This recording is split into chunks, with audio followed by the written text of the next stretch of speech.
meu slide falhar, porque como ele é online, às vezes trava, então você pode estar me avisando, e se eu cair também, né, como a Ana trouxe, a gente não vê ninguém, porque de repente a gente cai e continua falando, como já aconteceu comigo.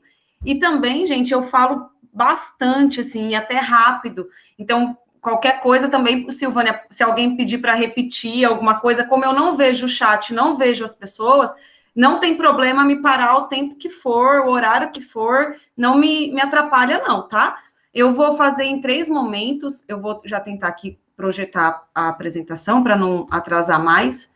Talvez, né, se vocês perceberem que eu estou indo além do meu tempo, vocês também podem me falar que eu corro mais do que eu já corro, mas vocês podem me falar, não tem problema não. Deixa eu tentar apresentar aqui. Pessoal, eu só queria pedir a todos que desligássemos tanto o microfone quanto a câmera. Deixar só a professora Rafaela com a câmera e o microfone ligados, por favor. Pode ser? Bom, a Rose já me apresentou, né? Assim, eu não conheço a todos, conheço muitas, assim, eu fui vendo os nomezinhos, pessoas que eu já conversei pelas mídias, né, por telefone, mas eu não conheço a todos, nem a Ana, que eu trabalho junto com ela, eu não conheço ainda pessoalmente, né, Ana? Infelizmente, mas se Deus quiser, teremos muitas oportunidades aí para estar se conhecendo tão breve possível, né? Então, eu acho que vocês já me apresentaram um pouquinho, então eu estou no departamento de TO, aqui da UFES, desde 2015, vocês vão perceber pelo meu sotaque que eu sou do interior de São Paulo, então eu ainda tenho Porta, mas já está misturado com Oxe, de Sergipe, aqui de Lagarto, de Aracaju, né, que são as minhas paixões, e sou terapeuta ocupacional, também estou no programa de pós-graduação da UFES de São Cristóvão, do PPG Cult, né, de Culturas Populares.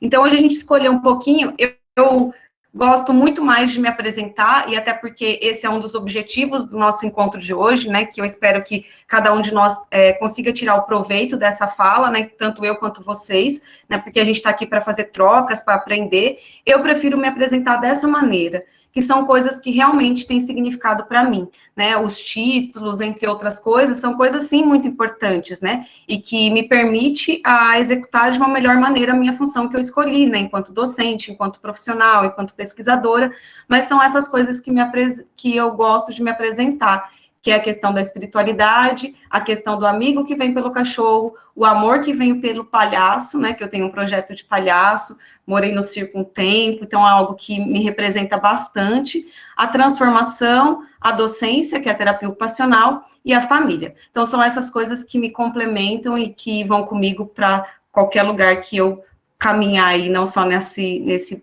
momento, nesse estágio da vida que a gente está vivendo hoje.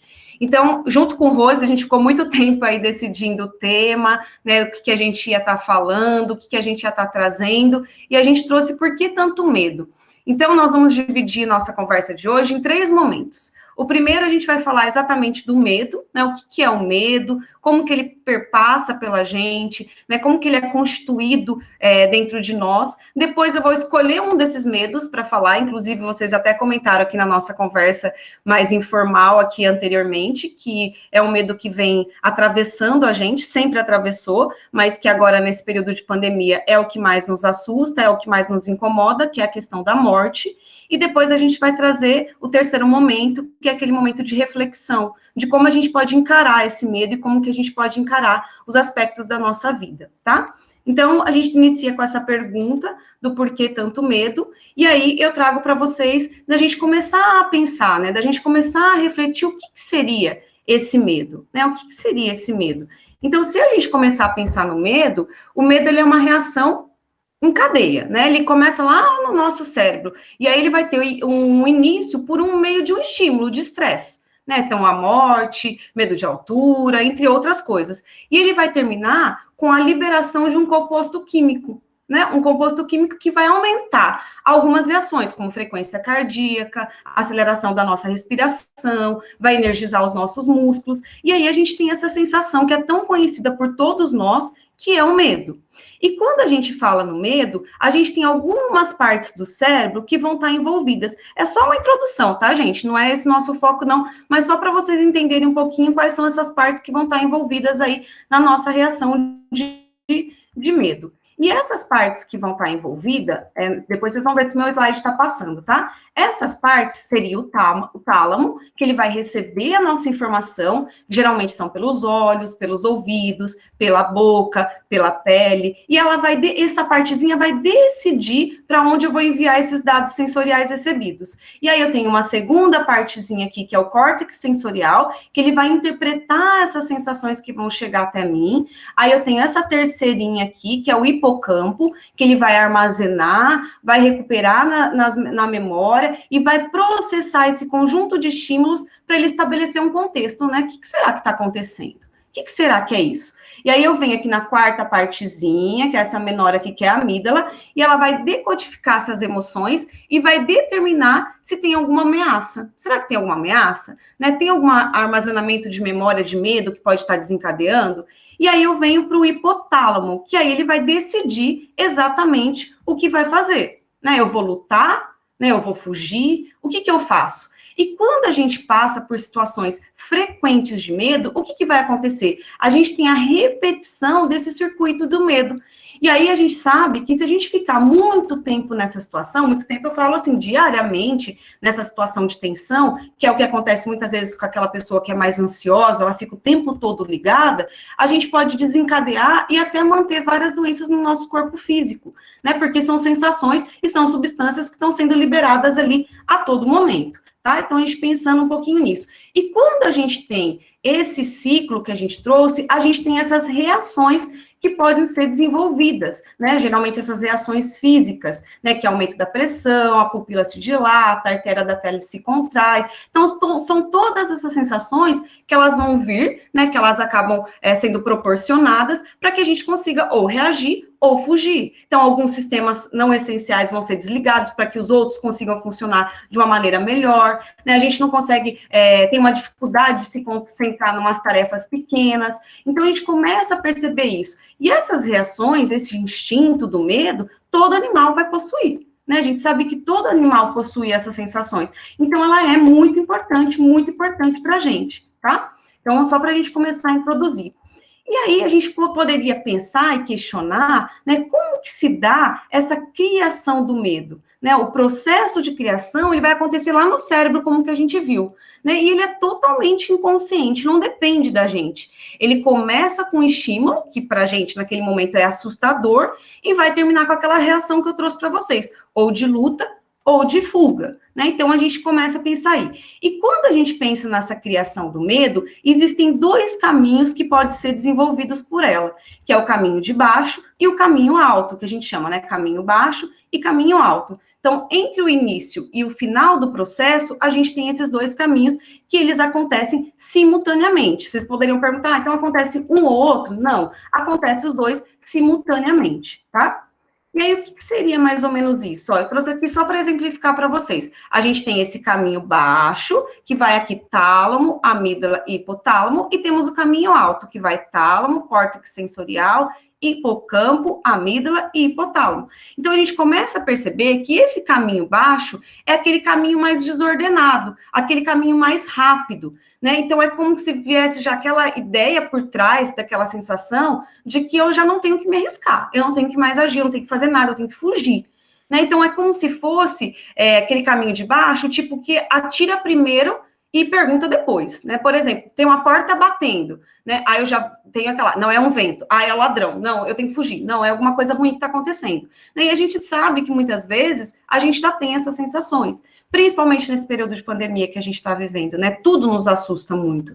E a gente tem o caminho alto, que é aquele caminho mais longo, mais demorado, e na qual eu vou refletir mais sobre todas as opções. Lembrando, os dois acontecem ao mesmo tempo. Tá? E por isso que nós temos esses dois momentos de medo antes de nos acalmarmos, né? Tanto essa sensação rápida de dar uma resposta já, e a outra que a gente vai refletir um pouquinho mais sobre essas ações, tá? Então, só para a gente entender e fazer essa breve introdução. E aí eu começo a falar para vocês. Vocês sabiam que o medo é o nosso pior inimigo? Então, se a gente começar a pensar nessa frase, né? Tem muita gente, né, vocês não devem nem imaginar a quantidade de vidas humanas, de sujeitos que podem estar aniquilados ou, às vezes, impossibilitados apenas por vibração destrutiva do medo, do terror, né, porque ele é contagioso como qualquer outra doença. Então, a gente pode classificar esse medo como um dos nossos piores inimigos também, porque ele vai se alojar dentro da gente e vai atacar as nossas forças mais profundas, nos impedindo de seguir adiante, né? De fazer, às vezes, coisas que a gente consegue sim, que a gente dá conta, mas que a gente prefere evitar por medo. Então, eu até trouxe uma definição aqui de Lopes, né, os 4 gigantes da alma, que traz assim, um gigante enraizado profundamente, que se alimenta da necessidade de preservar a vida ante o perigo, e são capazes de paralisar completamente a vida de uma pessoa. Então, por isso que eu trago ele como o nosso pior inimigo, porque ele pode nos paralisar e não nos permitir seguir adiante, se transformar, né? Não provocar a gente para essa mudança e para essas questões que são necessárias para o nosso desenvolvimento, tá?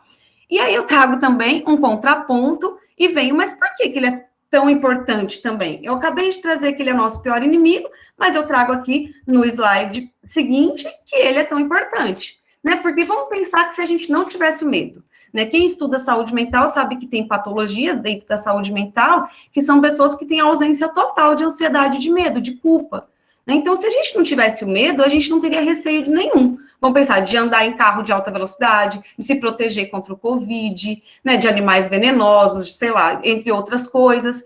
Então, tanto nós quanto qualquer ser vivo, né, como os animais, a gente tem o medo como objetivo de sobrevivência. Então, com o decorrer do tempo, a gente percebe que as pessoas começaram a sentir mais medo e aí elas tiveram uma evolução mais favorável. Então, por isso, a gente poderia entender o porquê ele é tão importante. Então, a gente tem esses dois contrapontos, sim. Ele é o nosso pior inimigo, se ele nos paralisa, mas se eu tenho uma ausência dele, ele também é muito perigoso. Eu não posso. Então, qual que é o ponto-chave que a gente sabe que é o segredo da vida e que a gente tem uma dificuldade muito grande? Que é o equilíbrio, né? Esse é o nosso ponto-chave da gente começar a pensar. E eu fiz um paralelo aqui, né, pensando, foi até onde que eu coloquei isso, que eu acho muito importante da gente pensar que muitas vezes o medo, ele vem mascarado, né? Então, ele vem disfarçado, às vezes por uma timidez, por um tédio, um pessimismo, uma vaidade, por uma fuga, um despeito. Então, várias questões podem vir como substitutas desse medo. Às vezes a pessoa nada mais tem do que o medo, mas ela acaba trazendo ele de uma outra maneira, ou apresentando ele de outra maneira, tá? Só quis trazer aqui para vocês, porque às vezes você vê uma pessoa tão, né, assim, nossa, super ativa, não sei, não, ela não tem medo de nada, e às vezes aquilo tá disfarçado, ela tem medo, sim, né? A gente julga muito sem entender, sem conhecer a subjetividade do outro, tá? Então, eu trago aqui para vocês um resuminho do que a gente veio falando, né? Então, a intenção do medo, ela é positiva, porque ela vem para nos proteger. Então, ela tem essa função positiva, mas ela pode ser tanto boa quanto ruim, né? O que ela não pode, quando a gente pensa na questão ruim, é que ela se torne uma resistência para eu progredir, para eu poder enfrentar as coisas, para eu poder me transformar, para eu poder alcançar as coisas, os objetivos que eu quero. Então, o medo, eu não posso enfrentar essa situação. Né? Seria isso como algo ruim? Não, eu tenho que ver o medo como algo que me impulsiona. Então, se vocês pensassem, o que nos impulsiona a nos proteger do Covid, ou de uma doença contagiosa, ou de estudar para uma prova, ou de prestar um concurso, entre outras coisas, é o medo e a ansiedade.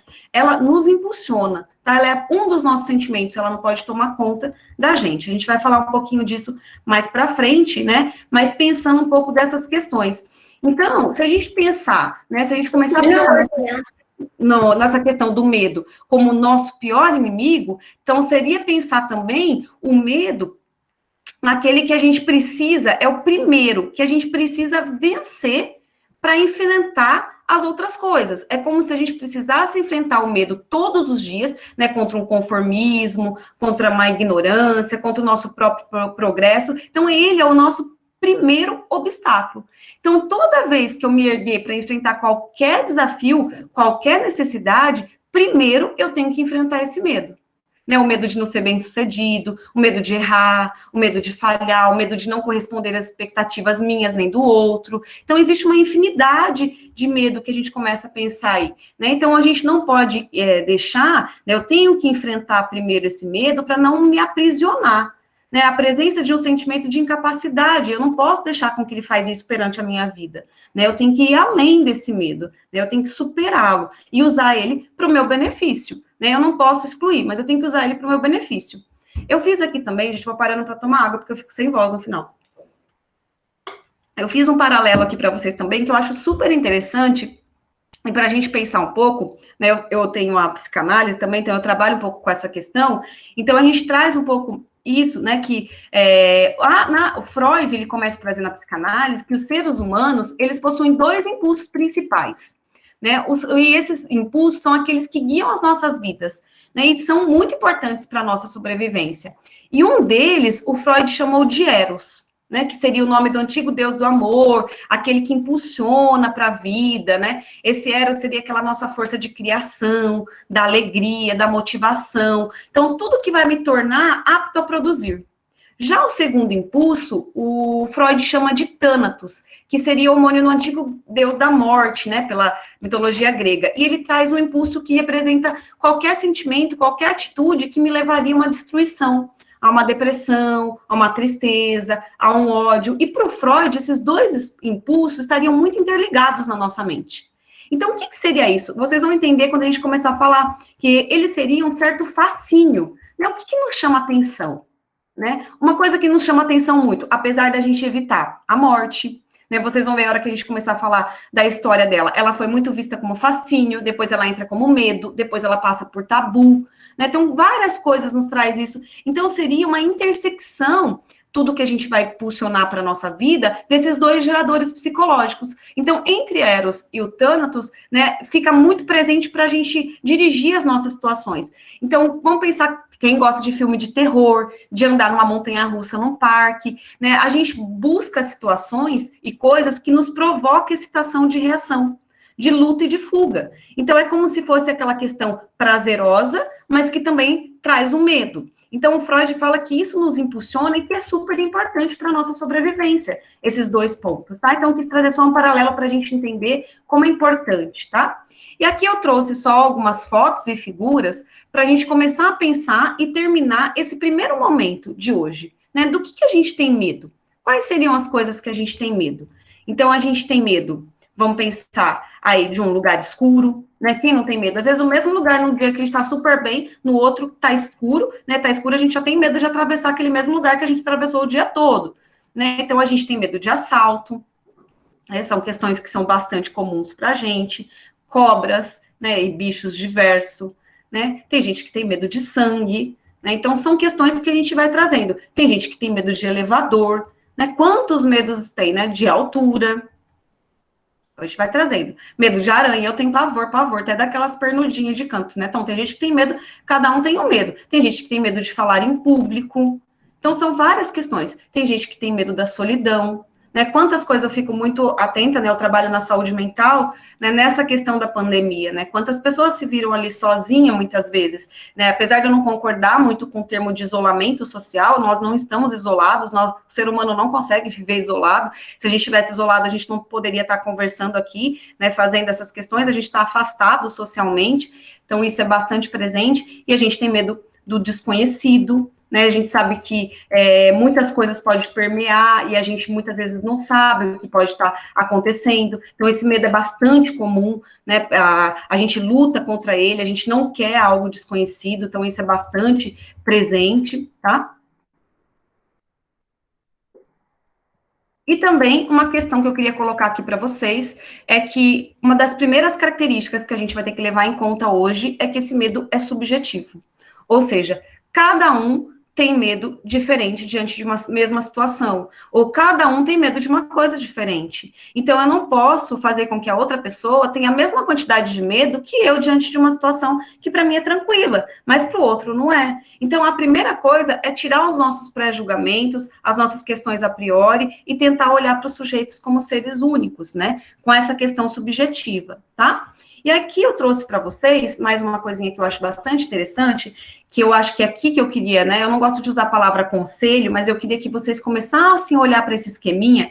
Eu tento sempre colocar as coisas que eu preciso mudar, eu coloco para mim bem perto da minha cama para eu lembrar, né? O modelo usado, que seria o modelo limitador, aquele que a gente usa o tempo todo, é esse que a gente deveria fugir da questão do medo, e esse modelo ideal, que é o modelo vencedor. O que seria isso? Esse modelo limitador é aquele que eu tenho dois caminhos para eu seguir. né? E aí eu tenho dois momentos de escolha. E eu sempre falo, esse é o caminho ao certo, esse é o errado. Então, se eu tomei um ou outro, eu fico, não, o outro tinha sido melhor, não, o outro que estava certo, esse não está certo. Então, quando eu começo a colocar nas escolhas o certo e o errado, em todas as minhas atitudes, o certo e o errado, essa seria uma tentativa e erro, e esse seria o meu modelo limitador. E qual que seria o meu modelo ideal? É aquele que o momento de escolha, ele tem como alvo central e como objetivo a minha experiência que eu vou ter naqueles caminhos escolhidos, né? Se o caminho A foi o escolhido, ele é o caminho certo, e eu tenho que tirar proveito daquilo que eu consegui enfrentar. Eu tenho que tirar proveito dos pontos positivos que aquele caminho me ofereceu, e também dos pontos negativos. O caminho B também pode estar certo, vai depender do caminho que eu escolhi, e cada um deles vai ter coisas boas e vão ter coisas ruins. Então, o modelo vencedor é quando eu não começo a colocar aquela questão cartesiana de que certo, errado, morte e vida. Não, mas é aquilo que eu tenho de experiência naquele caminho escolhido, tá? Então, essa é uma questão muito importante para a gente começar a pensar. E eu trouxe aqui para vocês uma parábola bem rapidinho. Eu trouxe duas, uma no final e uma agora. Eu gosto muito de parábola. E é uma parábola hindu e que ela começa a falar assim, né? Vou ler para vocês aqui. Numa cidade da Índia, viviam 7 sábios cegos. Como seus conselhos eram sempre excelentes, todas as pessoas que tinham problemas vão recorrer a esses sábios, né? Embora fossem amigos, havia uma certa rivalidade entre eles, porque eles queriam sempre saber qual era o mais sábio. Certa noite, depois de muito conversarem, um deles, né, o 7º sábio, ficou aborrecido e foi embora, né, numa caverna da montanha. Disse aos companheiros: somos cegos, para que possamos ouvir e entender melhor que as outras pessoas a verdade da vida. Em vez de aconselhar os necessitados, vocês ficam aí discutindo como se quisesse ganhar uma competição. Não aguento mais, vamos embora. No dia seguinte, chegou à cidade um comerciante, montado num enorme elefante. Os cegos não tinham tocado nesse animal e correram para a rua para encontrar, né, esse bicho. O primeiro sábio apalpou a barriga do animal e declarou: trata-se de um ser gigantesco e muito forte. Posso tocar nos seus músculos e eles não se movem, parece paredes. Que palermice, disse o segundo sábio, tocando nas presas do elefante. Este animal é pontiagudo, como uma lança, uma arma de guerra. Ambos se enganam, retorquiu o terceiro sábio, que apertava a tromba do elefante. Este animal é idêntico a uma serpente, mas não morde, porque não tem dentes na boca. É uma cobra mansa e macia. Aí vem o outro, né? Vocês estão totalmente alucinados, o quinto sábio coloca, que mexia nas orelhas do elefante. Este animal não se parece com nenhum outro. Os seus movimentos são bamboleantes, como se o corpo fosse uma enorme cortina ambulante. Vejam só, todos vocês, mas todos mesmos, estão completamente errados. Hesitou-se o sexto sábio, tocando a pequena cauda do elefante. Este animal é como uma rocha, com uma corda presa no corpo. Posso até pendurar nele. E assim ficaram horas debatendo aos gritos os 6 sábios, até que o 7º sábio, cego, o que agora habitava a montanha, aparece, sendo conduzido por uma criança. Ouvindo a discussão, pediu ao menino que desenhasse no chão a figura do elefante. Quando tateou os contornos daquele desenho, feito pelo menino no chão, percebeu que todos os sábios estavam certos e enganados ao mesmo tempo. Agradeceu ao menino e afirmou: é assim que os homens se comportam perante a verdade. Pegam apenas uma parte, pensam que é o todo e continuam tolos. Nós somos assim, muitas vezes, né? Colocamos algo dentro da gente e acreditamos fielmente nesta verdade que criamos. E ficamos fechados para compreender e aceitarmos uma nova versão. Né? Então, se a gente começa a pensar dessa maneira, a gente continua a pensar assim para sempre. A gente não consegue mudar. E por que eu trouxe essa questão, né, para vocês? Por que eu comecei a pensar nisso? Porque muitas das causas do medo, muitas das coisas que são implantadas dentro da gente, são por condicionamentos, por questões culturais que vão chegando e que as pessoas passam, que a gente precisa ter medo daquilo, então a gente começa a ter medo. E a gente não consegue aceitar uma nova ideia, né? Às vezes a gente está muito condicionado, e a gente tem vários exemplos disso na ciência, entre o mais, nas culturas que a gente tem. Então, o novo, muitas vezes, é um desconhecido. Então, o problema que eu queria trazer aqui para vocês, nesse primeiro momento, não é o medo, mas é a maneira, o modo como eu vou enfrentar esse medo, essa situação, tá? E por isso, né, eu trago aqui também um paralelo, como que eu vou enfrentar essa situação e como que eu vou tentar erradicar esse medo, né? A gente sabe que apagar é impossível e nem positivo, mas como que eu vou erradicar e tornar ele mais brando, né? A primeira questão, que isso já seria uma outra palestra, mas é trabalhar o meu autoconhecimento. Esse é o segredo. Esse é o ponto-chave de tudo. Eu tenho que me conhecer. Eu tenho que ter também coragem para manter contato com o próprio medo, né? Eu tenho que entender, eu tenho que compreender por que eu estou agindo assim, e aí eu vou avaliando gradativamente aquilo que é ameaçador, para eu consigo fugir, mas para eu consigo também passar por ele, conseguir resolver e ter confiança para enfrentá-lo. E também desenvolver alguns mecanismos de enfrentamento. Como que eu posso desenvolver esses mecanismos, né? Quais mecanismos que eu vou melhorar com tudo isso, tá? Então, esse é o primeiro momento. E aí a gente vai entrar especificamente em um, né? Eu trouxe muito essa questão da cultura, e que vai ser a minha primeira fala com relação a esse medo, é dessa questão cultural. Eu vou trazer um pouco mais rápido, porque é a questão história, apesar de eu achar super importante a história, mas para vocês entenderem como essa questão da morte, ela veio permeando toda a nossa cultura, a nossa forma de enfrentamento com relação a ela. Por que a gente tem tanto medo de ouvir essa palavra? Por que isso nos assusta tanto? Né? E como que isso vai... Pensem que eu não vou fazer apologia nenhuma, tá, gente? Mas para a gente começar a pensar um pouco nessas questões, aí eu trago para vocês sobre a questão da morte, né? Então, quando a gente fala em morte, a gente precisa pensar ela como um fenômeno social, né? Não pode ser destituído de história, de cultura, de contexto. Então, quando eu penso em morte, eu tenho que pensar em cada sociedade. Né, em cada sociedade, como que essa sociedade vai lidar com a questão do fim, da finitude. Então, a gente vai começar a perceber aqui nesse momento de história, a ideia da morte, como ela vem se tramitando com o tempo. Né? Ou seja, historicamente, nós fomos nos apropriando sobre o que é a morte. Tá? Então, a gente vê essas questões aí culturais bastante presentes. Tá? Então, quando a gente traz um pouco nesse slide aqui para vocês, o primeiro ponto, né, que eu queria que vocês pensassem, o primeiro ponto extremamente necessário, é quando eu começo a pensar em morte, né, que a gente sabe que seriam as perdas, eu queria que vocês pensassem nessas perdas e nessa morte como um fenômeno que vai nos atravessar, né, como algo que é inexorável. Vamos pensar irreversível, irrevogável, né, que a gente não pode compreender de uma forma apartada do mundo. E quando a gente fala de mundo, a morte faz parte. Então, quando a gente compreende essa morte, não é compreender uma única pessoa. Não, quando a gente pensa em compreender a morte, é compreender uma organização social.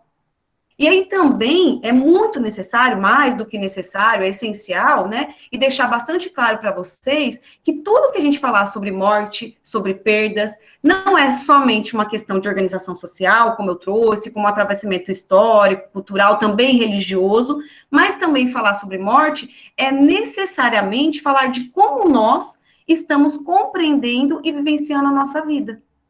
Né? Então, falar de morte é entender essa questão de sermos finitos e a nossa condição de vida. Então, o que é a vida? Né? Andam junto. E aí eu vou trazer para vocês, nos slides mais para frente, essas questões. Né? Então, quando eu falo de morte, necessariamente eu estou falando de vida, tá? E aí, eu trago aqui para vocês que nós somos os únicos entes que podemos refletir sobre a morte, que podemos tentar compreender sobre a morte. Por isso que muitos autores que estudam a morte colocam que essa consciência, né, de finitude, de compreensão, é um privilégio para nós. Porque compreender essa morte, eu consigo compreender a vida. Né, essa vida que vai se dirigir para um fim desde o momento que nascemos.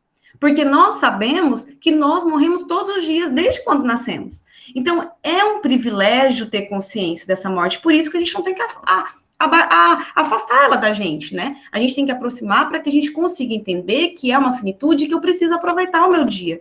E esse dia tem que ser aproveitado de uma maneira bastante subjetiva e significativa para mim, tá? Então, a gente vai trazer essa questão. Eu trouxe uma frase aqui do Morin, que ele fala que é impossível conhecer o homem sem estudar a morte, porque talvez mais do que na vida, é na morte que o homem se revela. Né? Então, eu acho que é bem interessante para a gente fazer também um paralelo aí com isso tudo e vir caminhando um pouquinho mais, tá? E aí eu trago para vocês, se a gente sabe que a morte é inexorável, algo que nos atravessa, por que a gente tem tanto medo? Né? Por que tanto tabu em cima de algo que a gente não consegue evitar? Por que será? Né? O que isso vem trazendo para a gente? Então, se a gente pensar aí na antiguidade, a gente lembra dos egípcios que eles acreditavam na morte como uma possibilidade de vida eterna.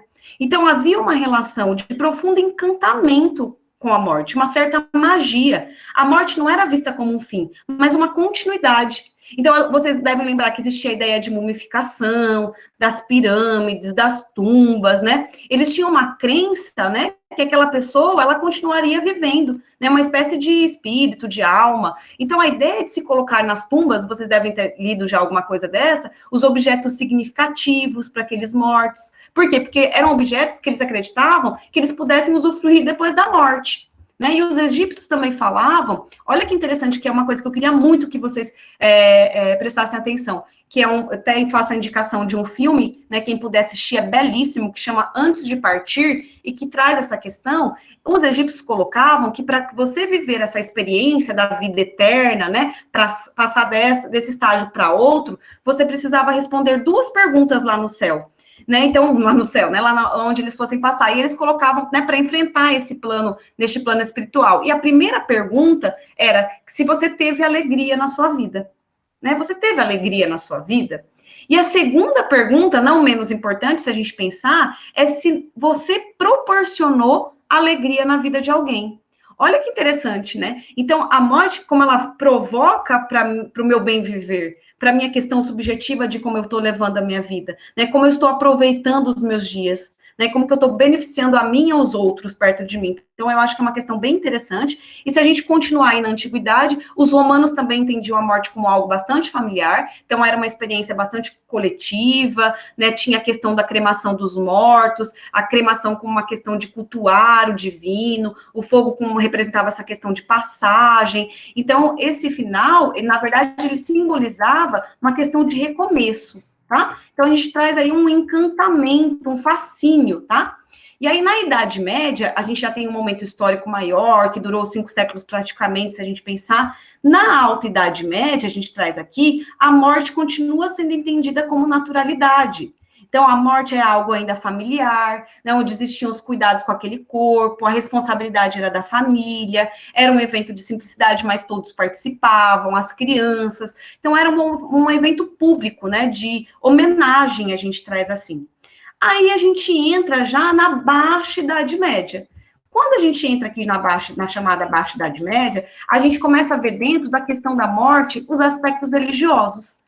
Então, nessa nova compreensão da morte, a gente sai daquele âmbito do fascínio, do familiar, daquela morte pública, homenageada, mas para o âmbito de uma morte que traz medo, né, que traz angústia. Então, não é uma morte mais pública, né, não é mais uma cerimônia de homenagem, de confraternização, né, não é mais algo em grupo, mas é algo particular. E por isso que eu trago para vocês aqui essa questão, que seria a morte de si mesmo. Né? A gente tem a ideia aqui do moribundo, que é a morte daquele sujeito no próprio quarto, aquela morte temida, começa aquela sensação do testamento, na onde vem o padre, para pedir perdão por tudo que fiz, né, eu tenho aquela coisa que se a pessoa morre de morte súbita, ela pode ser vista como um castigo, porque ela não teve tempo de se despedir, né, de pedir perdão. Então, a gente traz toda essa questão, né, que é um medo muito grande da morte, né, um medo muito grande de tudo vir acontecendo, aí permeando toda essa história. Então, a gente traz essas questões aí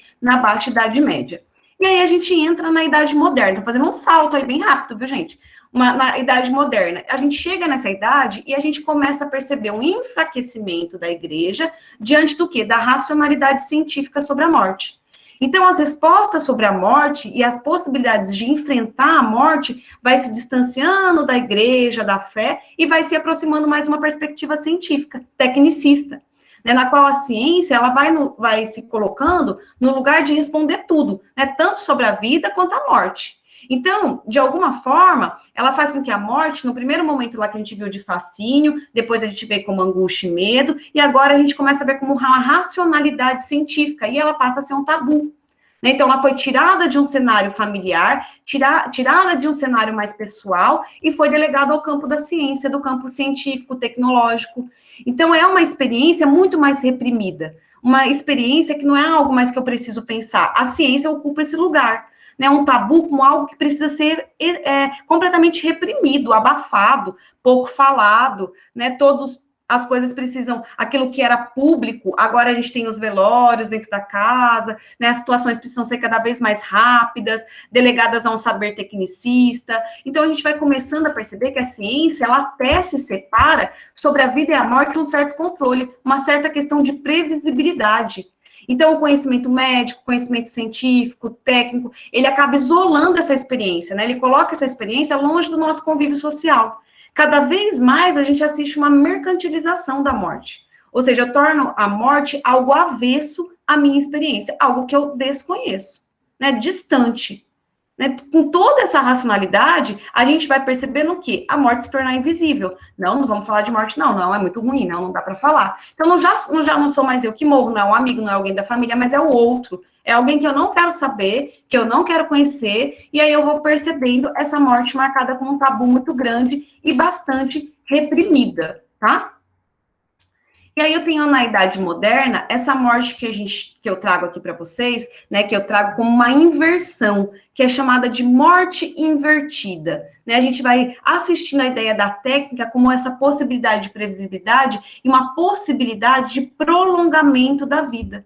Né? Então, a ideia é de trazer cada vez mais um afastamento da morte. Então, a gente começa a perceber isso bastante presente. Eu trouxe até aqui uma situação de ARS que ele traz que o quarto do moribundo passou da casa para o hospital. Devido às causas técnicas médicas, essa transferência foi aceita, né, pelas famílias. E o hospital, a partir de então, é o único lugar onde a morte pode escapar seguramente à publicidade. Então, torna um lugar da morte solitária. Então, a gente começa a perceber essa mudança toda sendo trazida de maneira cultural, e aí na contemporaneidade fica muito claro, né, nesse cenário contemporâneo, essa exacerbação do medo do tabu. Né, porque todos esses elementos que foram colocados pela ciência, pela questão racional, né, de uma vida boa, de uma vida feliz, de uma vida produtiva o tempo todo, né, promessa de prolongamento da vida, né, uma vida de juventude eterna, foram promessas, na verdade, que a gente sabe que não é possível cumprir.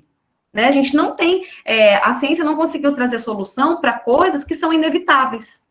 Então, a gente começa a compreender essa questão da morte na contemporaneidade, né, o tempo todo tendo que se afastar, porque a morte é algo que ela acaba não vindo ao encontro do que a ciência predomina, que é a juventude, que é a produção, porque aquele sujeito ele não está mais produtivo. Né? Então, a gente começa a representar essa morte com questões de bastante angústias, né, com questões de bastante medo, com bastante coisas que precisam ser evitadas. Tá? Mesmo sabendo que a gente não consegue escapar, tá? E aí eu trago aqui para vocês. Então, a gente começa a perceber que os rituais de morte que a gente viu anteriormente, lá com os egípcios, com os romanos, entre outros, foram substituídos pelas organizações funerárias. Né? Um ambiente mais neutro, higiênico, por meio de cortejos fúnebres. Muitas vezes eu não sei o que fazer, você já deve ter passado por isso, né? Quando alguém próximo, uma familiar de alguém próximo a gente acaba falecendo, aí você precisa ligar para aquela pessoa e a gente se pega assim, meu Deus, o que eu vou falar? Eu não sei o que eu falo nessa hora. Eu não sei como me posicionar, eu não sei o que fazer, não tenho o que falar. Né? A gente não consegue, às vezes, saber, porque aquilo foi tão afastado de nós, que a gente não consegue mais, não sabe como se portar naquela situação. E aí a IRES também traz que não pode expressar verdadeiramente suas emoções, a fim de não perturbar as outras pessoas. Lembra que eu trouxe para vocês lá anteriormente do medo, nosso primeiro momento de hoje? Né? O medo é subjetivo. Então, o sofrimento e as expressões das emoções também são subjetivas. E muitas vezes a gente começa a fazer os nossos julgamentos. Nossa, aquele ali perdeu alguém, já está saindo. Nossa, mas aquele ali já faz não sei quanto tempo que está dentro de casa ainda. Por quê? Porque a gente começa a colocar as pessoas dentro de quadrado, na qual todo mundo deveria sofrer da mesma maneira. Então, a gente começa a perceber a morte, o sofrimento, como uma proibição. Né? Como se a morte fosse interdita. Então, a gente traz essas questões bastante presente, e aqui eu trago para vocês também, né, apesar, né, por que tanto tabu em cima de algo que a gente sabe que a gente não pode escapar, todos nós vamos morrer, a gente sabe disso, pois a morte aqui é uma possibilidade irrevogável, como a gente trouxe. Então, a gente vai criando uma série de pretextos, desculpas, para velar essa morte de uma tal forma que ela se torne qualquer coisa, menos uma possibilidade humana.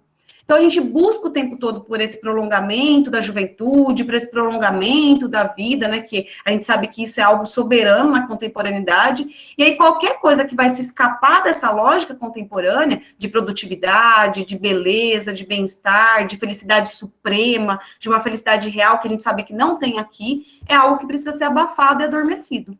né, que precisa, porque eu preciso ter uma vida boa o tempo todo, e a morte é aquilo que escapa dessa lógica de vida boa, pleno o tempo todo, né, porque se eu perguntasse para vocês, vida boa, feliz o tempo todo, é verdade? Não, isso é uma mentira, ninguém vive isso, uma vida sem dor, sem sofrimento, sem problemas, a gente sabe que quando a gente resolve um problema, é só aceitar que outro vem. Ah, então isso quer dizer que é ruim, que a felicidade não é possível? Não, pelo contrário, essas questões fazem parte da vida e elas nos provocam para um crescimento e transformação.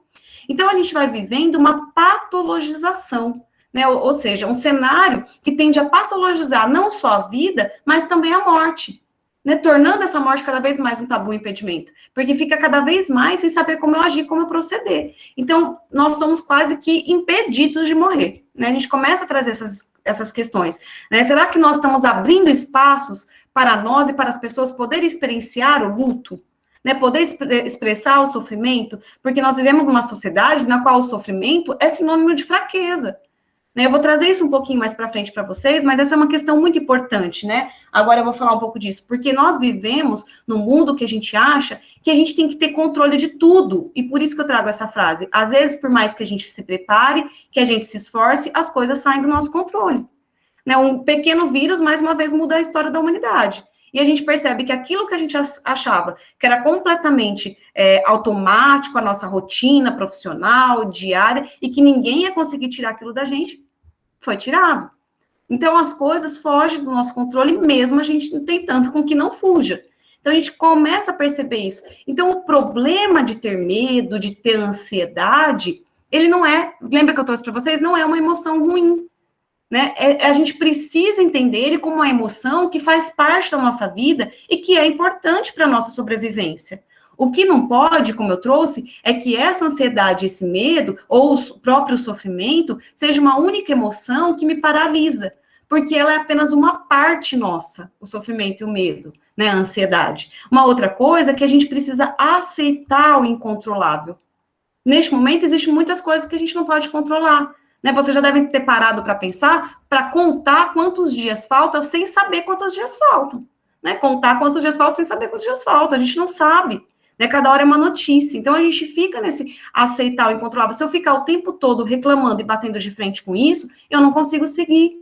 Né? Então, a gente traz essas questões bastante presentes. E aí eu trago uma reportagem que eu adorei, que eu vi na internet, que eu achei muito interessante, e que o título era Os Sorrisos que Foram Escondidos pelas Máscaras. Então, aquelas máscaras que a gente usava e que a gente continua usando, nessas máscaras invisíveis, né, na qual o poder e a sensação que a gente tinha o tempo todo de que nós somos imbatíveis, ela foi trocada por uma outra máscara, uma máscara real, né, que nos mostra a impotência. Né, hoje, a máscara que cobre nosso rosto são máscaras de proteção, mas antes, né, as máscaras não visíveis, elas ainda são usadas. Né, que seriam aquele comportamento de busca de reconhecimento social, de aceitação nas mídias sociais. Você já deve ter parado para ver, olhar aí os Instagrams da vida, Facebook, as pessoas conseguindo fazer dieta durante toda a pandemia. Você fala, meu Deus, só eu que não estou conseguindo. Né, as pessoas participando de 20, 30 lives, e tem dia que eu não consigo, eu não estou produtivo, eu não consigo produzir. Né, a gente estava falando do medo que a gente tem medo por nós e pelas pessoas que estão perto da gente. Então, a gente acaba criando uma máscara que a gente esconde de nós e dos outros quem realmente somos. Quem realmente somos. E esse é um risco muito, muito forte. Eu trago até aqui para vocês o filme do Coringa, acho um filme excelente, também gosto muito de trabalhar com filme, e ele traz o que acontece na nossa cidade contemporânea hoje, que é um imperativo de felicidade. Né, o Coringa, ele nasce com uma sentença, né, aquele que nasceu para fazer rir e para trazer alegria. A sua mãe o chama de feliz. O local que ele trabalha tem como slogan, coloque um sorriso nessa cara. Então, nós vivemos um imperativo de felicidade e de alegria ao riso indispensável. Eu tenho que estar rindo e feliz o tempo todo. E não é possível. Não é possível. Né? Ele traz uma frase no filme que fala, é muito difícil tentar ser feliz o tempo inteiro. É impossível. É impossível. Né? A gente não consegue ser feliz o tempo todo. Senão, a gente vai viver exatamente isso aqui. Né? Como que é a rede social, né? A pessoa tentando ser aquilo que ela não é. E perdendo toda a sua essência. Perdendo tudo aquilo que ela tem de mais importante e significativo. Tá? Então, muitas vezes, a gente só é visto por aquilo que a gente possui. Por isso que o meu início da fala de hoje foi colocar para vocês, sim, esses diplomas são super importantes. né? Mas eles não podem ser um escudo para mostrar quem eu realmente sou. E são essas figuras aqui que me representam quanto Rafaela subjetivo. Né? E é elas que eu vou levar comigo em todo lugar que eu for. Tá? Então, a sociedade vive de uma aparência, de um consumismo desenfreado, que precisa de uma fantasia nas redes sociais, mostrando muitas vezes a felicidade que não existe. E aí, no filme do Coringa, ele traz mais uma vez uma frase super interessante, que ele fala que o pior lado da doença mental é que as pessoas esperam que você se comporte como se não a tivesse. Então, imagina as pessoas, só fazer uma pergunta para vocês, quem são as pessoas que vocês mais amam? São aquelas que vocês não se importam de estar em silêncio, mostrar quem realmente vocês são. Eu não preciso vestir ali uma máscara ou me comportar como se fosse uma estátua ali do lado. São essas pessoas que é mais gostoso estar perto. É muito difícil a gente vestir uma máscara e tentar ser o que a gente não é o tempo todo, 24 horas, é muito triste. Né? Então, isso é muito interessante, vocês vão entender por que eu estou trazendo isso, que eu fiz esse paralelo, falando sobre morte, e aí eu venho trazendo essa reflexão, né? Porque esse é um momento real de reflexão, né? Porque ele mostra que o pequeno pode ser muitas vezes mais forte. E a gente tem que lutar e refletir, tentar, para que amanhã todas as máscaras possam cair. Não só a máscara da pandemia, né, que mostra o fim dessa pandemia, mas também a máscara da doença social, na qual os sorrisos que vão ficar à mostra não sejam mais sorrisos irreais ou falsos, mas uma verdadeira essência, né, uma essência verdadeiramente humana e real. Né? Então, que o sorriso não seja algo falso, mas verdadeiro, tá? Então, a gente tem que começar a perceber, né, que o que as normas, os padrões querem, né, que a gente traz aquela questão, e que a gente tem que tentar ver que não, é uma normalização das individualidades, ou seja, ter total controle sobre as particularidades, na qual as diferenças seriam tidas como patologias. E não, essa diferença, esse subjetivo, essa diversidade, que é a essência da vida. Aí vocês vão ver que eu vou trazer um pouquinho mais disso, que é super importante da gente começar a pensar. Tá? Então, aí eu trago aqui para vocês, saindo desse paralelo que eu trouxe para vocês essa questão, e eu venho perguntando para vocês. Né? Vamos fazer essa pergunta. Se vocês tivessem 24 horas de vida, né? Parem e pense. Se vocês tivessem 24 horas de vida, olha para a importância que tudo vai ganhar. Quando nós somos colocados diante dessa pergunta, né? Se tivéssemos 24 horas de vida, o que faríamos? Como que a gente faria cada uma dessas coisas? O que realmente ganharia lugar nessas 24 horas da minha vida? Olha como a questão da finitude, ela conclama para uma vida completamente autêntica, para uma vida mais singular. Então, eu deixo de ser todo mundo, eu deixo de agir como todo mundo, e eu passo a agir e pensar de modo próprio. Assim, né, esse morrer é uma possibilidade que precisa ser mais humanizada, cada vez mais vivida de forma próxima e familiar. Porque cada fim que eu vivo faz com que eu renasça, né, e faz com que esse fim possa ser habitado de uma nova maneira. Então, eu começo a perceber isso, e aí eu trago para vocês aqui, né, essa questão de que a vida, ela é um sopro, né? Ela é um sopro, ou ela é um piscar de olhos. Então, quando a gente começa a entender e compreender essa questão de finitude, a gente traz, né, que essa condição de finitude, ela nos conclama para uma valorização da vida, né? Para uma necessidade da gente viver de maneira autêntica e subjetiva, valorizando cada um dos meus dias. Valorizando o agora, porque o amanhã é apenas uma possibilidade, né? Ele é uma possibilidade, ele não é algo que eu tenho certeza que vai existir. E assim, quanto mais eu compreendo a minha morte, mais eu compreendo minha vida. Quanto mais eu compreendo o fim, mais eu compreendo como eu estou me lidando com a minha vida, com aquilo que é realmente valoroso para mim. Por isso que eu trago para vocês que a morte, ela dá sentido à vida. Tá? E a gente começa a colocar aqui para vocês que nós estamos o tempo todo morrendo, a cada instante, a cada gesto, a cada despertar. Cada momento de fim é uma possibilidade que vai se abrir privilegiadamente para um novo recomeço. Uma possibilidade que vai se abrir para eu refletir, né, para uma nova construção de sentido. Então, essa questão de finitude, por isso que alguns autores trazem como uma possibilidade privilegiada, porque ela me provoca para a vida. Lembrando que a vida é se escapar pelos dedos. Então, a morte e a vida são condições existenciais inseparáveis, né? Não tem como a gente fugir, falar de um ou não falar do outro, tá? Então, opa, pulei aqui, desculpa. Eu trago aqui para vocês, né? Senão, se a gente pensar pela questão da filosofia, a morte não é apenas a morte física, corpórea, né? Mas nós vivemos vários momentos de morte, de perdas, de luto ao longo de toda a nossa vida. Cada momento de fim não é um momento que precisa ser habitado também só com medo, com temor, com distanciamento. Mas cada momento de fim é uma possibilidade que vai se abrir. Então, essa morte é essa constante provocação para a vida. Por isso que a filosofia traz que são condições existenciais inseparáveis, tá? Inseparáveis. Por isso que eu queria trazer aqui bem reforçado para vocês. E aqui eu trago para vocês essa questão. A gente começa a perceber que nós somos completamente impotentes diante da morte. Ela é inexorável. Não tem como eu fugir. Eu não sei quando vai ser, mas eu sei que ela vai acontecer. Então, nós somos impotentes, mas nós somos completamente potentes diante da vida. Por isso que eu trago para vocês que a morte é a grandeza do viver. Né? Se eu sou potente diante da vida, é aqui que eu preciso mexer. Se eu sei que eu vou chegar aqui, eu preciso melhorar aqui e viver cada dia melhor. Né? Viver cada dia como se fosse o último.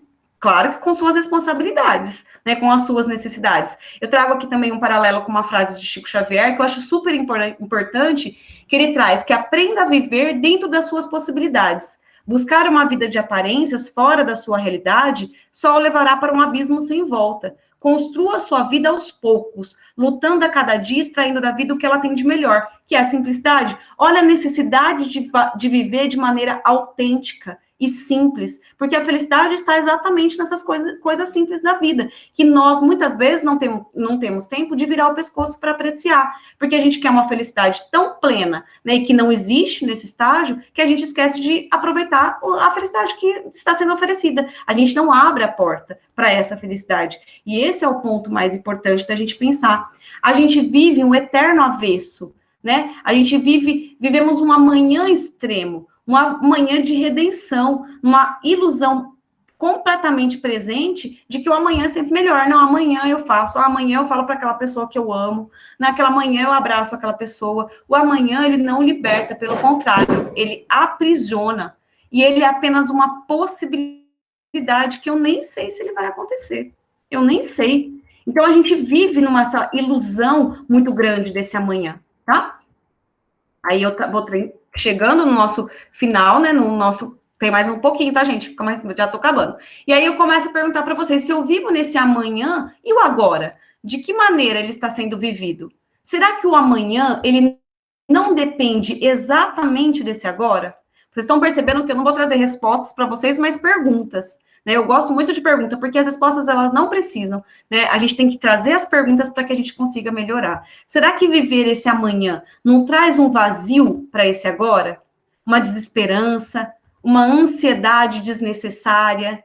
Então, a gente começa a trazer essas questões para a gente conseguir voltar para esse agora. Tem um outro filme super interessante, se vocês conseguirem assistir, que chama O Poder Além da Vida. É belíssimo. E ele fala muito dessa questão do agora, tá? Então, essas reflexões, elas nos permitem criar condições de escrever novas histórias, novas maneiras, não só de compreender a morte, mas principalmente de compreender a vida e de existir de maneira mais autêntica e subjetiva.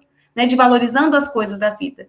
E aí aqui eu entro no nosso último momento, né, falando sobre essa questão do luto, né, então quando a gente começa a falar dessa questão, o primeiro ponto que eu queria que vocês entendessem também como luto como uma questão natural, que ele vai se dando ao longo da nossa vida também, em diferentes situações, momentos e contextos, então ele pode se dar tanto diante da perda de alguém querido, como de situações vividas na nossa cotidianidade, como o término de um relacionamento, a finalização de um projeto, a frustração diante de uma conquista não realizada. Então, toda situação que nós fizemos algum tipo de investimento, que nós fizemos algum tipo de vínculo, ele aparece, né, o luto, quando ele termina.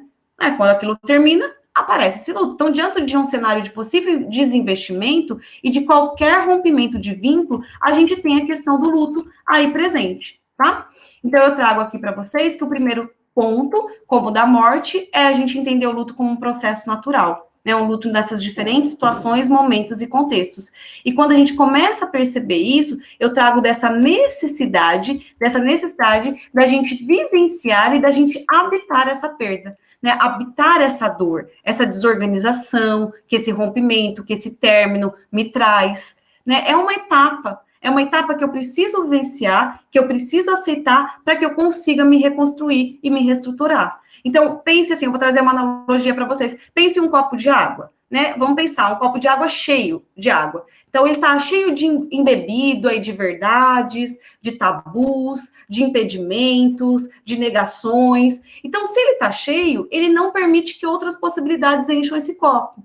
Então, eu preciso vivenciar esse luto, né, e bebendo essa água aos poucos, deixando essa água fluir, esse processo fluir, para que outras possibilidades preencham esse copo, para que outras possibilidades preencham a minha vida.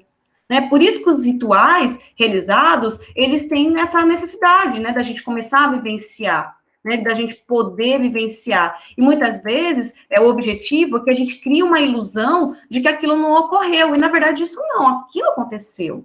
Né? É uma dor, é um sofrimento, é um rompimento, e eu preciso vivenciar esse sofrimento, tá? Então, é muito interessante da gente pensar essa questão. E eu já trouxe isso para vocês, mas para a gente começar a colocar um pouco, por que fica muito mais difícil nesse mundo contemporâneo, nessa vida contemporânea? É porque, nesse momento, a gente traz a ideia de que a dor é fraqueza, e que o sofrimento é visto como uma intolerância.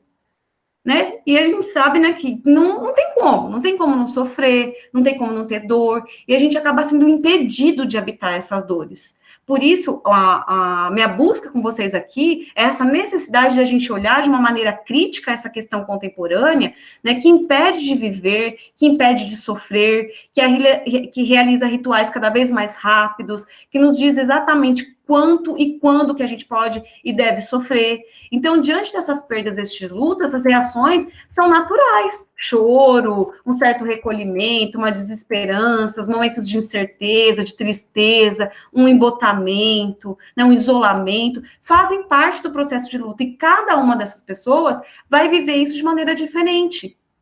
Né? É diferente. E precisa ser experienciado por esse sujeito. Quanto à duração, não existe uma tabela que defina o momento certo para o fim e para o começo. Cada um vivencia de maneira particular e subjetiva. Então, é muito complicado que alguém diga para mim o que eu posso viver o luto por 7 dias. Ou que eu tenho que passar por fases.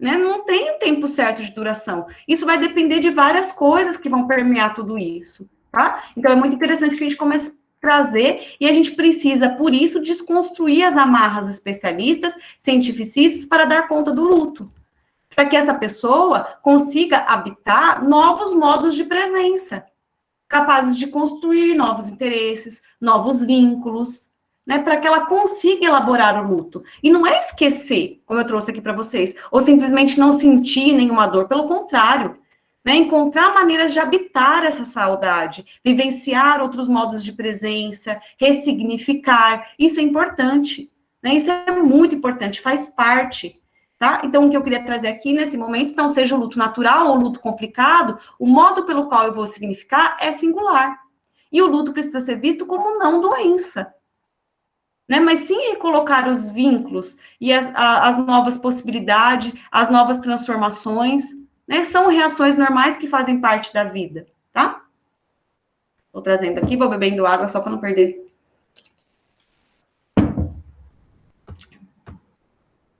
Meus slides estão travando aqui, espero que esteja passando. E aí eu vou fazer um paralelo aqui para a gente, no que a gente está vivendo hoje, né, com a construção de novos modos de presença. Todos nós estamos passando por lutos, seja de mudança de rotina, ruptura das nossas ações laborais, das atividades acadêmicas. Então, todos nós estamos passando por uma reorganização. Nós estamos sendo convidados a nos reelaborar, né, a ressignificar esses momentos que nós estamos sendo confrontados. E isso é muito importante. Né? Então, a gente está tendo assim, essa necessidade de colocar novas presenças. Então, nesse cenário de pandemia do Covid-19, nenhum de nós vai sair ileso desse processo. Né? Independente se nós somos profissionais da saúde, se estamos na linha de frente, não vamos, todos nós, em maior ou menor medida, vamos estar atravessados por alguma condição emocional desse processo pandêmico. Então, de modo geral, esse processo, ele traz alguns elementos muito significativos. Ele traz um medo, e não é um medo qualquer, é o medo da minha morte, o medo da morte de alguém querido. Então, ele traz uma intensa insegurança. Não tem como eu negar para vocês, falar, não, tá tudo bem, tá tranquilo, não. Justamente porque a gente não sabe como conter. Então, aquela coisa que a gente tem o tempo todo de ter controle, e nos escapou. Não sabemos quanto tempo vai passar, né? A gente não sabe como que as nossas rotinas vão se manter, né? Como que a gente vai voltar, como que as nossas atividades corriqueiras vão voltar, como que vai ser um novo cenário. Então, nós estamos num cenário de instabilidade emocional, né? Que a gente começa a trazer essa questão. E por isso, esse processo do luto, nesse momento de pandemia do Covid-19, é um processo extremamente desafiador e difícil, né? Porque é uma forma muito delicada. Então, nós estamos vivenciando, nós não estamos conseguindo vivenciar muitas vezes algo que é completamente essencial, né? Que eu trouxe para vocês desde a história, né? Às vezes está vivenciando rituais bastante distintos, porque nós precisamos sair da nossa zona de conforto e ir para outros locais e reinventar esses processos de luto de outras maneiras, e que isso pode até abrir fendas e fissuras para um processo desafiador. Então, a gente tem uma necessidade muito grande de colocar no interior das famílias maneiras diferentes e alternativas de despedidas, né, de reinvenções. Não só a nossa maneira de ser, de estar, viver, mas a nossa maneira também de experienciar ou não mais estar aqui.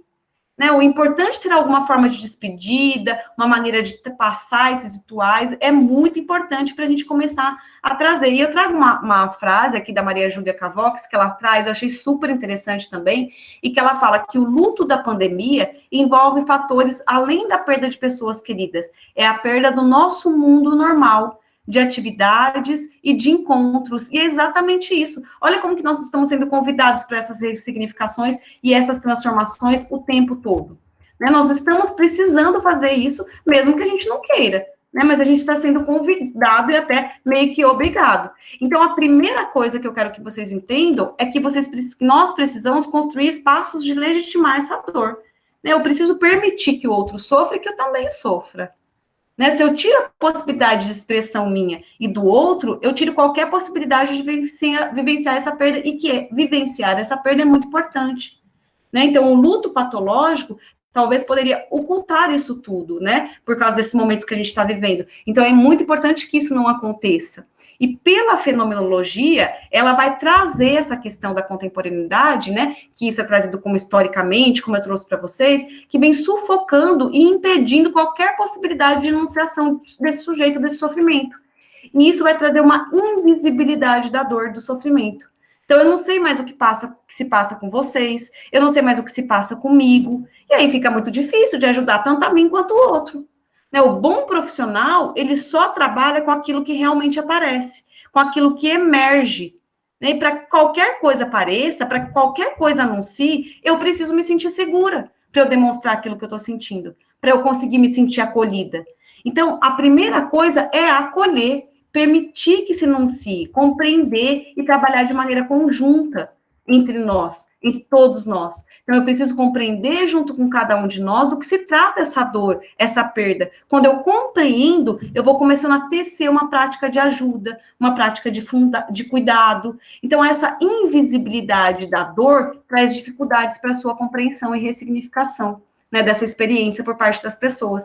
Então, isso é muito importante para a gente começar a caminhar e pensar, né, e trazer esse processo de luto como algo natural, que não é um processo sem dor, mas é um processo com desafios, com dor, mas é um processo possível e é um processo natural que vai fazer parte da nossa vida. E a gente tem que começar a ver esse luto e essa morte como essa questão provocadora e convocadora, que vai exigir de nós uma outra relação conosco e com o mundo. Né? Então, é super importante. E aqui fica essa parte, né? Acolher, de fato, é não mostrar preconceitos e pré-julgamento. Cada um vai vivenciar essa perda, esse luto, esse sofrimento de uma maneira diferente do outro. Né? Então, colocar as pessoas dentro de caixinhas é muito difícil. E eu fiz um paralelo aqui que eu acho super interessante, né? O mito de Quiron, e que ele fala, né, que as pessoas, hoje a gente está vendo principalmente isso na pandemia, que os profissionais de saúde, em contato com suas próprias dores e perdas, tornam-se mais sensíveis. Né? Quando a gente passa por tudo isso, né, eu já perdi meu pai, e toda vez que eu falo disso, é algo que me traz um sofrimento, então eu já passei por isso, quando eu passei por isso, eu consigo ser muito mais sensível ao sofrimento do outro, né? Então, traz essa questão do cuidador ferido, eu acho super interessante da gente pensar, que é a questão da empatia. eu preciso me colocar no lugar do outro, e não necessariamente esse se colocar no lugar do outro é achar que ele vai vivenciar esse luto e esse processo da mesma maneira que eu. Não, é compreender que cada um tem um jeito de enfrentar as situações, tá? Então, por isso, eu acredito, enquanto profissional, acredito que colocar as pessoas em fases, que a gente aprende o tempo todo isso, em fases seria um processo de simplificação, na qual o luto, ele é um processo vivo, né? Ele vai se mostrar de variadas formas. Por isso, colocar nessas fases, eu vou tornar aquilo muito passivo. E aí, não coloca no enlutado, essas fases, a responsabilidade do seu próprio luto.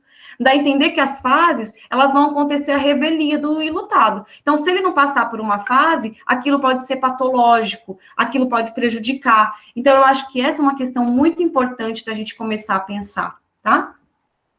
Eu trouxe um videozinho que vai passar logo em seguida depois para vocês, e aí eu trago que estudem os lutos, né? Estudem as perdas, estudem a morte, mas não perca de vida as pessoas, as experiências das pessoas. Converse com pessoas lutadas. Nenhuma teoria vai dar conta do que elas têm para contar para a gente. Não? Então, é essencial estudar, compreender, ler, mas, acima de tudo, é essencial não perder de vista as próprias pessoas, os próprios sujeitos, né, as próprias pessoas que vão vivenciar esses processos, tá? Eu trouxe aqui para vocês um vídeo, eu espero que esteja passando.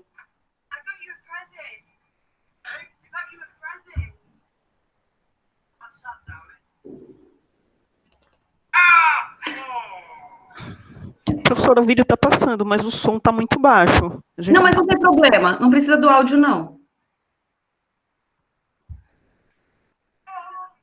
Eu vou explicar ele.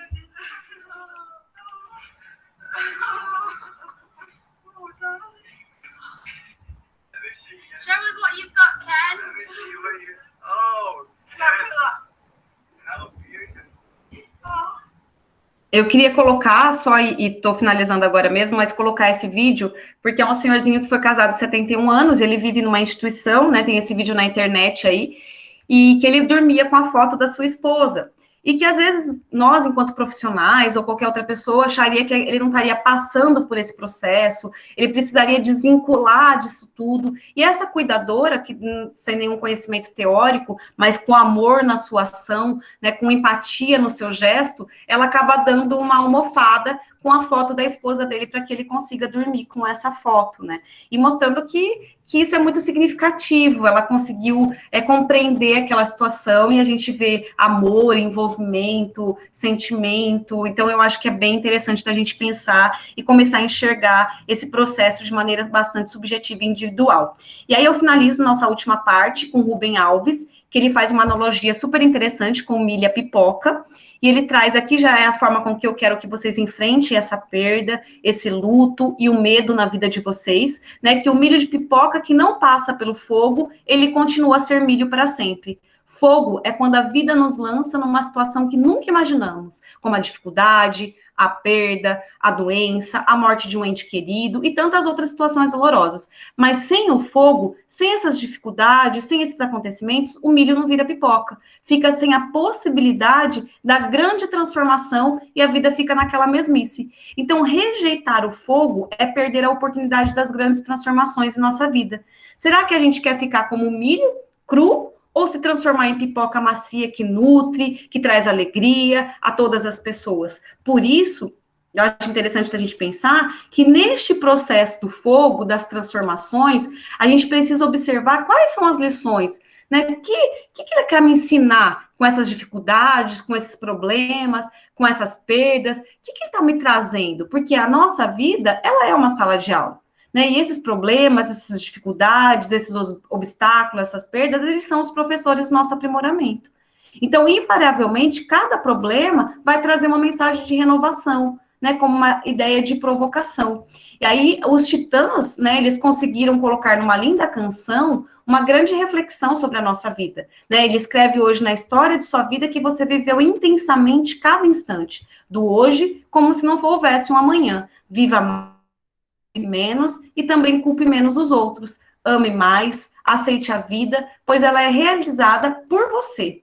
Repare naqueles que te rodeiam e lembre-se, né? Olha que interessante que eles colocam. Devia ter amado mais, ter chorado mais, ter visto o sol nascer. Devia ter arriscado mais e até errado mais, ter feito o que eu queria fazer. Queria ter aceitado as pessoas como elas são, cada um sabe a alegria e a dor que traz no coração. O acaso vai me proteger enquanto eu andar distraído. O acaso vai me proteger enquanto eu andar. Devia ter complicado menos, trabalhado menos e ter visto o sol se pôr. Devia ter me importado menos com problemas pequenos e ter morrido de amor.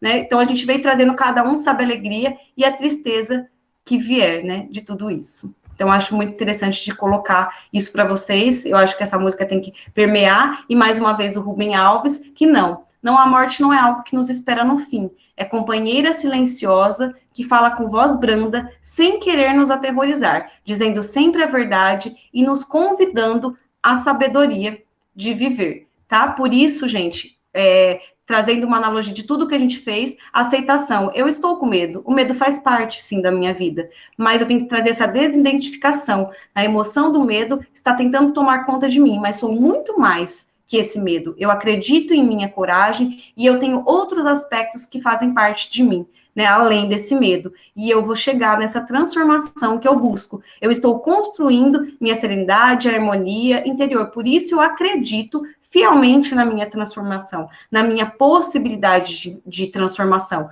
Então, eu não posso impedir o processo do medo, mas eu posso aprender a regulá-lo, a reequilibrar. O medo, ele é necessário para me proteger, mas eu devo ter cuidado com os medos crônicos, principalmente com os acontecimentos, as circunstâncias que a gente não pode evitar. Então, senão vai trazer algumas respostas imunológicas que vai me deixar debilitada. Por isso, dessa necessidade de equilíbrio. E aí eu finalizo mesmo meu último slide, com uma nova parábola que eu gostaria que ficasse para vocês, que vocês levassem para a vida aí de vocês, que vocês já devem ter visto, né? Já observaram quando antigamente tinha elefante, animais nos circos. Então, o elefante, se vocês lembrarem do elefante no circo, durante o espetáculo, o enorme animal, ele faz demonstrações de forças descomunais, mas antes de entrar em cena, o elefante, ele permanece preso, quieto, contido, somente por uma corrente e uma pequena estaca cravada no solo. Sem dúvida, a estaca é só um pedaço de madeira. E ainda que a corrente fosse grossa, parece óbvio que esse animal, capaz de arrancar uma árvore com sua própria força,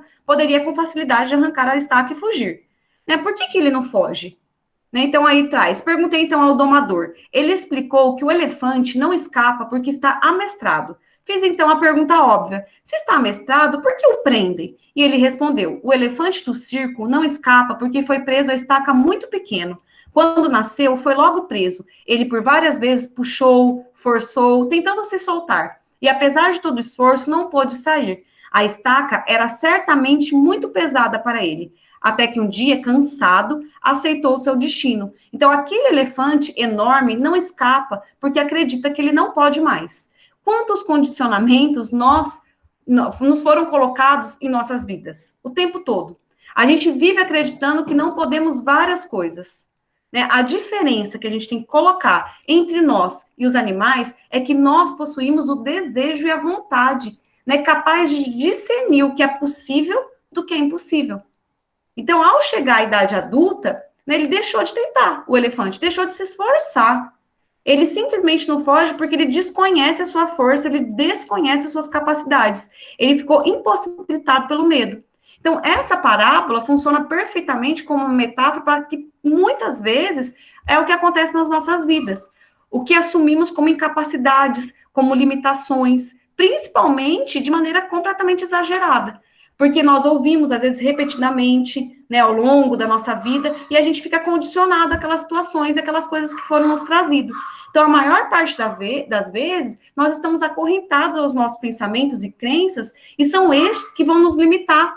Né? E muitas vezes não corresponde à realidade, que a gente consegue ir além. Então, não estou a dizer que não há limites, ou que a gente pode alcançar tudo, mas até que ponto a gente se reduz aos nossos próprios sentimentos, aos nossos próprios pensamentos, ou por aquilo que as pessoas nos fizeram acreditar.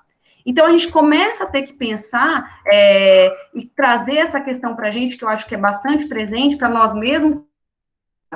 Precisamos pensar, precisamos colocar para nós mesmos que somos capazes, e temos sim o medo, temos problemas, temos dificuldades, mas que também temos potencialidades, que temos felicidades possíveis, e que basta termos tempo de virar o nosso pescoço e apreciar essas coisas simples da vida. Então, era mais ou menos isso, acho que eu falei pra caramba, nem sei se eu passei do meu tempo aí, eu espero que não, mas era mais ou menos isso que eu queria trazer para vocês. Eu espero que tenha alcançado alguém aí. Não sei se tem alguma pergunta. Silvane. Professora, com certeza alcançou, né? Tem várias manifestações que a senhora pode verificar no chat de pessoas dizendo muito obrigada, que foi bastante encorajador, bastante animador, inclusive houve até a expressão bastante motivador, a palestra da senhora, bastante motivadora, quero dizer, mas temos uma pergunta e uma provocação. Uhum. Eu vou começar com a provocação. A professora Vera Lúcia, ela diz assim: Rafaela, senti falta da abordagem sobre a morte do ponto de vista espiritual. Eu não trouxe por causa disso, né? Assim, porque por questão mais religiosa, trazer essa questão espiritual, até por causa do nosso tempo, né? Então eu fiquei, né, tentando, meu Deus, o que eu vou colocar? E eu acho que eu já até trouxe muito, até passei um pouquinho de uma hora aí, mas eu falei, eu vou tentar escolher o que eu vou conseguir alcançar, e por isso que eu não trouxe muito as questões espirituais, mas que eu acho super importante seria uma nova fala, um novo encontro para a gente pensar dessas questões, dessas visões. E a pergunta, pelo menos por enquanto, efetivamente só temos essa, da professora Marta Bragança. Ela ela diz... eu até vi aqui, o medo se faz presente em tudo e em todos, né? Exatamente. Com certeza, super interessante a pergunta, porque sim, né, a gente sabe, e ele é importante. Eu até trouxe para vocês que a gente tem, né, eu trabalho, a minha área de atuação, eu trabalho com assassinos em série, né, então eu trabalho dentro de hospitais de custódia, presídio, e aí uma dessas coisas, a gente percebe que nesses sujeitos, o medo, ele se faz muito ausente, né, muito ausente mesmo, né, o remorso, a não culpa, é como se as coisas não tivessem consequências, né, então é uma ausência mesmo, e foi o que eu trouxe lá no início, acaba sendo uma patologia da saúde mental, essa ausência do medo, então por isso ela é muito importante e essencial ele se fazer presente na nossa vida, o que ele não pode é que ele fique exacerbado e tome conta de todos os nossos sentimentos e sensações. Eu poderia trazer assim para vocês uma outra coisa, né, tudo, né? Tudo que a gente, mesmo aquilo que a gente vê de alegria, ela é positiva, ela é super positiva, mas quando ela é exagerada e quando ela toma conta de todos os outros sentimentos, ela também é negativa. Ela também é negativa. Tudo na nossa vida precisa ter um equilíbrio. Tudo que a gente vai fazer. Eu sempre coloco para os alunos, né? Eu dou aula de saúde mental aqui, eu sempre coloco para eles, coloca os seus pontos positivos e seus pontos negativos numa folha. Quando você colocar esses pontos positivos e negativos, começa a olhar para eles. Nesses pontos positivos, se eles forem muito exagerados, eles vão se tornar negativos? Sim. Esses pontos negativos, se você conseguir diminuir e fizer um certo equilíbrio, também não vai ser positivo? Sim, então tudo tem os dois lados. Eu acho que isso, eu queria até trazer um vídeo, mas que não deu tempo, mas uma nova oportunidade, que fala sobre a maneira com que a gente olha as coisas, ele vai trazer uma visão diferente. Né? Então, eu acho que esse é um ponto, então, sim, ele se faz presente, é claro que cada pessoa tem uma maneira de demonstrar, eu tenho pavor, gente, de inseto, pavor, mas é pavor mesmo, assim, e aí eu fico meio que, eu já deixei de dar aula por causa daqueles grilos pretos que tem aqui, tem lagarto, que é muito, e eu tenho pavor, então, assim, de perder o controle, tem gente que acha que ele pega na mão, né? Então, cada um vai vivenciar o medo de uma maneira, e cada pessoa enfrenta até pela sua espiritualidade, pela sua subjetividade, tem um enfrentamento diferente. Então, é mais essa questão. Acho que é isso, Silvânia, não sei se respondi. Como não houve manifestação contrária, eu creio que sim. Inclusive, a professora Marta diz assim, complementa, todo excesso, seja positivo ou negativo, é maléfico. Exatamente. Isso é muito importante da gente pensar, né? Você já deve ter, quem não tem ansiedade aqui, né? Eu poderia perguntar para vocês, alguém é ansioso? Todo mundo, eu acho que deve ter momentos de ansiedade. E não tem nada pior do que alguém virar para a gente e falar assim, ó, deixa de ser ansioso. Gente, me falar isso é me matar, porque eu sou super ansiosa. Então, o que eu comecei a aprender e lidar com isso? Eu comecei a acolher, porque o nosso primeiro intuito, o nosso primeiro impulso é a gente apagar as nossas sombras, ou apagar aquilo que a gente tem de negativo. E isso não é o correto, porque a gente não consegue fazer isso. Faz parte de nós enquanto seres humanos, faz parte da nossa essência. Então, o que eu preciso fazer? Eu preciso acolher aquilo que está me prejudicando, fazer um acolhimento daquilo e tentar com que aquilo vai se esvaziando, vai se diminuindo para que as minhas potencialidades fiquem exacerbadas. Então, colocar é aquela mesma coisa de falar assim, eu não vou pensar nele, eu não vou pensar nele, eu não vou pensar nele. A gente pensa, né? Quanto mais eu começo a focar nessa situação, é como se eu estivesse enfatizando o que eu tenho de negativo, né? Então, é muito difícil. Então, acolha a sombra de vocês, acolha aquilo que vocês têm, que vocês acreditam que seja negativo e que isso vai começar a favorecer e a gente vai começar a entender por que a gente está agindo assim. Façam perguntas, né? E não esperem respostas, mas façam perguntas para reflexões de vocês. Eu acho que esse é o ponto importante. Márcia Roca, ela traz um livro que é referência, né? É super legal. Uhum. A morte é um dia que vale a pena viver. Perfeito, perfeito. Ótimo, ótimo, ótimo. E eu falei aquele vídeo para vocês, quem puder assistir, tem vários, mas tem um que chama Antes de Partir, que é belíssimo, assim, belíssimo, belíssimo. Quem puder assistir, eu acredito que vai gostar. Eu acho que tem na Netflix, não tenho certeza, mas é um filme bem interessante que vale a pena assistir também, que fala dessa questão. Uhum. Professora, um último questionamento. A gente pode dizer que uma estratégia para enfrentar o medo seria mudar o foco? Pode ser, sim, também, sim.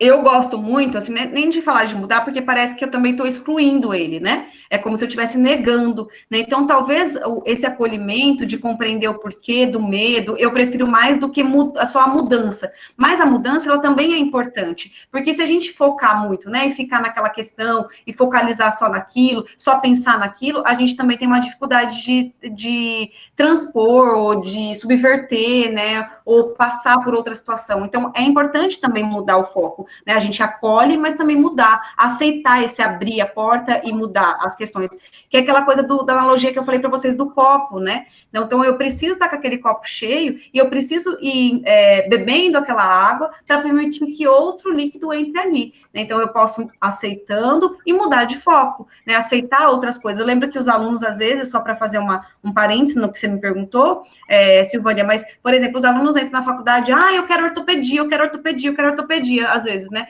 E aí você começa a dar aula de saúde mental, não quero nem ver, entra no hospital psiquiátrico, às vezes, assim, grudado na parede, assim, com medo, com alguma coisa. Gente, abre a mente, né? Abre a mente, abre a sua visão, abre o seu coração, né? Muda o foco disso que vocês estão olhando, né? E às vezes a pessoa entra com uma ideia e começa a sair para outra, né? Eu acho que isso é bem interessante. Então, é importante acolher, é importante mudar o foco, é importante se permitir, né, aceitar algumas coisas. Então, tem vários pontos que são importantes. Então, perguntando aqui o nome do livro de novo, do filme Antes de Partir, e o livro, eu esqueci, A Morte é um Dia que Vale a Pena Viver. Por favor, o nome do filme novamente, que ficou meio... Antes de Partir, deixa eu colocar aqui no chat, filme. Se alguém perguntar alguma coisa depois, pode me mandar, viu, Silvana? Não tem problema, não. Ok, professora. Antes de Partir. Isso, Márcia, é isso mesmo. Antes de Partir. É ótimo.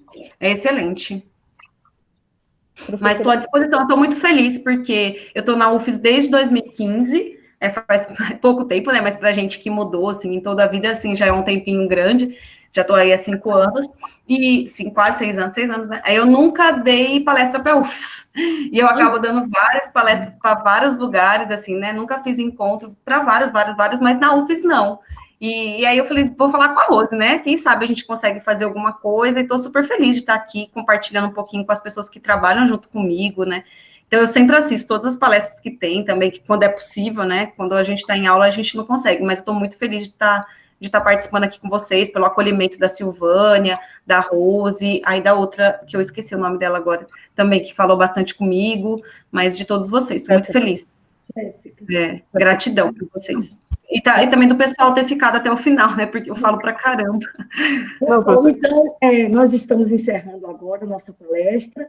Queremos agradecer a todas as pessoas que participaram, e especialmente a professora Rafaela. A professora Rafaela agora vai ficar freguesa, viu? Do nosso hashtag Servidor Cidadão, tá certo? Foi muito boa a palestra, estou recebendo aqui muitos elogios aqui pelo Zap, então, muito obrigada mesmo. Eu acho que a palestra chegou na hora certinha para o momento que nós estamos passando. Também quero avisar vocês que a nossa próxima palestra vai ser dia 12 agora de novembro, e nós vamos falar sobre direitos autorais no ensino remoto. Então, principalmente para os professores aí que estão se dedicando, né? Começaram as aulas na segunda-feira, então eu acho que vai ser muito legal. Então, gente, muito obrigado por tudo, viu? Valeu a presença de vocês e até a próxima. Obrigada, Silvânia, Jéssica, viu? Todo mundo aí, a equipe toda do DDRH. Obrigadão, viu? Obrigada. Tchau, bom dia para vocês. Tchau. Tchau, gente. Muito obrigada. Obrigada, professor.